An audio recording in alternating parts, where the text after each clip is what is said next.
Raja membunuh 100 tukang cukur setiap minggu. Hanya karena dia memiliki tanduk badak di kepalanya. Untuk menjaga rahasia kecilnya. Setiap kali Raja selesai mencukur, dia selalu menipu tukang cukur untuk mengambil uang dari kotak. Lalu, saat mereka lengah, dia membunuh mereka.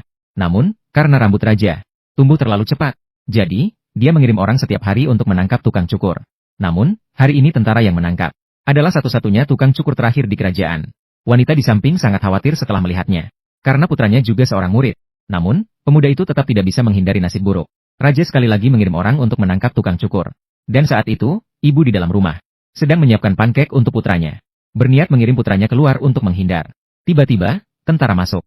Mengeluarkan surat perintah untuk memanggil pemuda itu ke istana untuk dicukur. Ini membuat ibu sangat sedih. Tak ada pilihan, perintah raja tidak bisa dilanggar.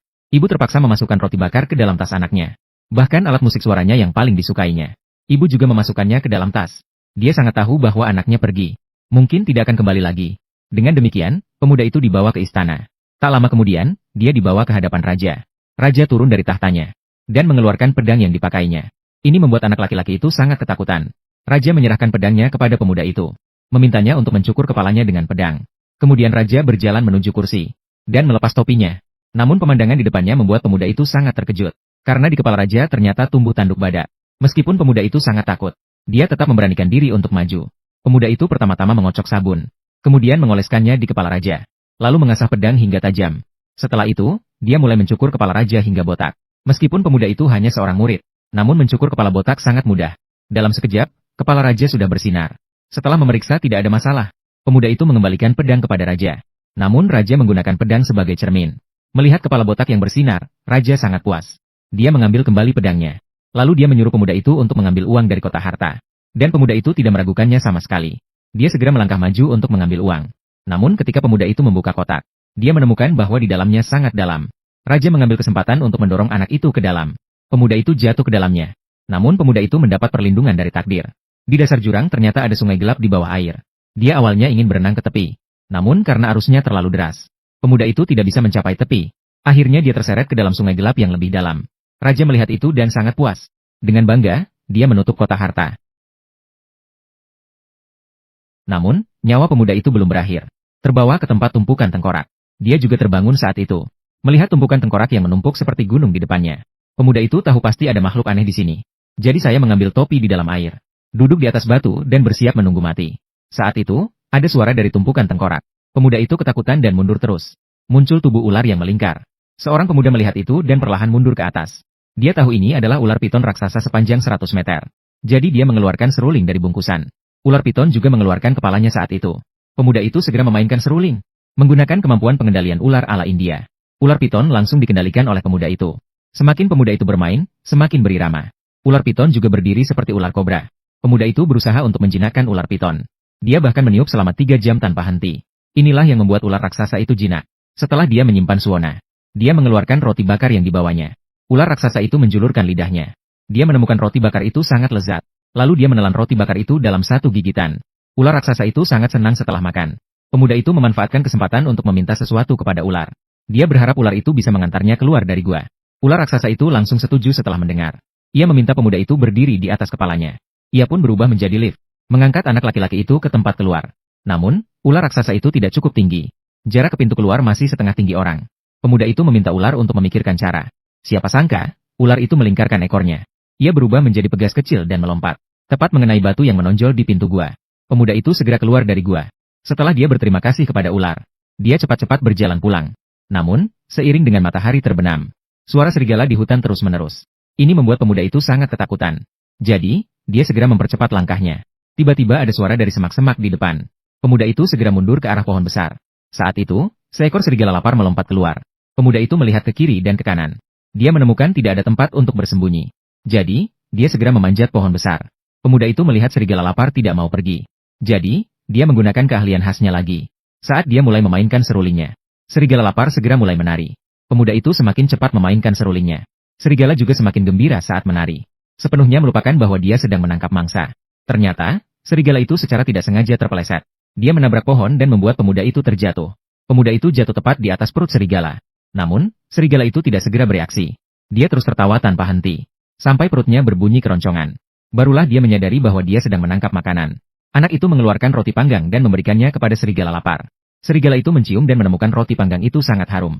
Serigala lapar itu langsung memakan roti panggang itu. Ia bahkan menemukan bahwa itu lebih enak daripada daging mentah. Untuk membalas budi anak itu, serigala itu memutuskan untuk mengantar anak itu pulang. Ia melaju dengan cepat, dari siang hingga malam. Ia membawa anak itu ke tepi danau yang dihuni orang. Anak itu turun dari punggung serigala, dan mengucapkan selamat tinggal terakhir kepada serigala. Setelah serigala pergi, anak itu perlahan-lahan berjalan menuju jembatan. Namun, yang tidak diketahui anak itu adalah, di dalam rumah itu ternyata tinggal seorang penyihir. Penyihir itu melihat kedatangan anak itu. Ia segera masuk ke dalam rumah, menggunakan sihir untuk menyamar. Saat itu, anak itu juga sudah sampai di depan pintu. Ia mengetuk pintu rumah penyihir. Penyihir itu membuka pintu dan dengan ramah mengundang anak itu masuk. Anak itu tanpa berpikir panjang langsung masuk. Penyihir itu ingin mengambilkan tas untuk anak itu. Namun, pemuda itu sangat waspada. Tidak memberi kesempatan sedikit pun kepada penyihir. Dia langsung duduk di samping meja. Ternyata, penyihir itu bertepuk tangan. Dekorasi di dalam ruangan seketika membungkus pemuda itu. Dan akan mengirimnya ke dalam panci. Pemuda itu segera memohon kepada orang tua. Semoga bisa memainkan alat musik kesayangannya saat dia sekarat. Untuk menyanyikan sebuah lagu dengan suona yang dia cintai kepada penyihir. Penyihir merasa bahwa pemuda itu sudah dalam genggamannya. Maka dia setuju dengan permintaan pemuda itu. Kemudian dia menggunakan sihir untuk mengirim suona ke depan pemuda itu. Pemuda itu mengambil suona dan mulai memainkannya. Melodi yang hidup membuat penyihir tidak bisa menahan diri untuk bergerak. Kemudian mulai menari dengan anggun. Diiringi oleh melodi suona yang indah. Semua benda di dalam ruangan dikendalikan oleh pemuda itu. Semua benda itu berbaris dan mulai menari balet. Dan anak laki-laki itu juga kejam. Dia sangat menyadari bahwa kekuatan penyihir itu sangat besar. Untuk menjinakkan penyihir dengan lebih baik, dia terus memainkan suona selama 10 jam. Siapa sangka penyihir itu terlalu bersemangat, hingga dia melepas jubah sihirnya. Dia seketika berubah menjadi nenek sihir. Ini membuat anak laki-laki sangat terkejut. Dia sebenarnya ingin diam-diam pergi. Siapa sangka penyihir itu bertepuk tangan. Perabotan seketika menutup pintu. Penyihir itu mengusap perutnya menandakan dia lapar. Anak laki-laki itu juga sangat peka, mengeluarkan pankek terakhir dari tasnya. Penyihir itu tidak sabar untuk mulai memakannya. Setelah itu dia menceritakan kepada penyihir. Proses dia dikhianati oleh raja. Penyihir itu setelah mendengar memutuskan untuk membantu anak laki-laki itu membalas dendam. Dia memberikan jubah sihirnya kepada anak laki-laki itu. Dan jubah sihir ini sangat luar biasa. Jika dipakai dengan cara yang benar, bisa membuat orang kembali muda. Jika dipakai terbalik, bisa membuat orang menjadi kakek berusia 80 tahun.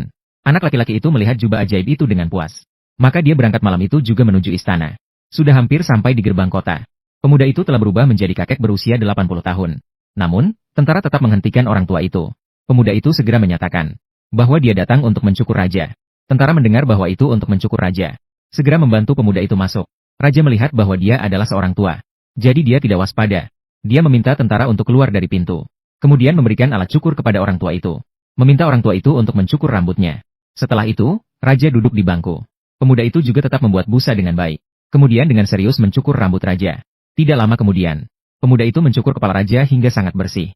Raja melihat ke cermin, menyadari bahwa dirinya sangat tampan. Jadi dia menyimpan alat cukurnya. Lalu mulai melakukan trik yang sama. Pemuda itu berpura-pura maju untuk membuka peti harta. Mengklaim bahwa di dalam peti ada banyak emas. Raja setelah mendengar percaya bahwa itu benar. Segera maju untuk memeriksa sendiri. Tanpa menunggu raja bereaksi. Pemuda itu mendorong raja ke dalamnya dengan cepat. Ternyata raja menangkap janggut pemuda itu. Pemuda itu melihat dirinya juga akan jatuh. Dia segera melepas jaketnya. Dalam sekejap, pemuda itu kembali ke bentuk semula. Dan raja juga jatuh ke dalam sungai gelap. Terbawa ke sarang ular raksasa. Saat itu, pemuda mendengar suara di luar. Dia segera bersembunyi di belakang tirai. Ketika tentara masuk, dia dengan diam-diam melarikan diri. Kemudian mengenakan jaket ajaib. Kembali menjadi orang kecil setinggi 3 inci. Berjalan dengan angkuh keluar dari istana. Dengan cara ini, pemuda tidak hanya berhasil mengubah bahaya menjadi aman. Ngomong-ngomong, dia juga menyingkirkan raja yang berbuat jahat itu. Setelah itu, dia kembali ke bentuk aslinya di semak-semak. Dan segera bergegas pulang. Tak lama kemudian, pemuda itu sampai di rumah. Dan berpelukan erat dengan ibunya. Tidak ada lagi yang bisa memisahkan mereka berdua.